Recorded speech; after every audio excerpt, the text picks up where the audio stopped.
Aris number 12 manang Milky Regunan, please kami. Milky.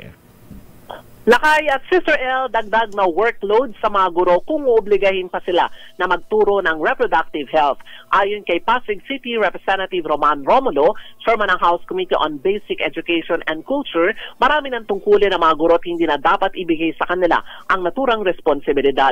Sang-ayon si Romulo na dapat ma-eksperto ang nagtuturo sa mga estudyante tungkol sa reproductive health para scientific ang approach at hindi lalabas na bastos ang pagtalakay sa topic. Naksontin Romulo matapos i-report ng DepEd na nagsagawa daw sila ng ilang araw na seminar sa mga guro tungkol sa pagtuturo ng reproductive health na sinimulan na itetupad noong termino ni dating Education Secretary Leonor Briones.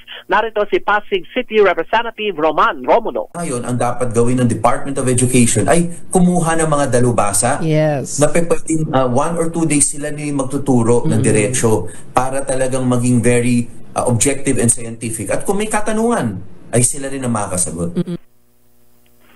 Umapela rin si Romulo sa mga nagsusulong naman ng CSE na huwag gamitin ang problema sa teenage pregnancy para ipilit ang panukala at maisama sa curriculum ng basic education. Ang problema anya sa teenage pregnancy ang isa sa mga layunin ng pinagtibay na RH law. At ayon kay Romulo, hindi dapat iugnay ang problema sa teenage pregnancy para ipilit ang kontrobersyal na CSE na anya ay liberal ang konsepto. Ako si New Greguna, nagulat para sa DCRH, una sa Pilipinas, una sa Pilipino.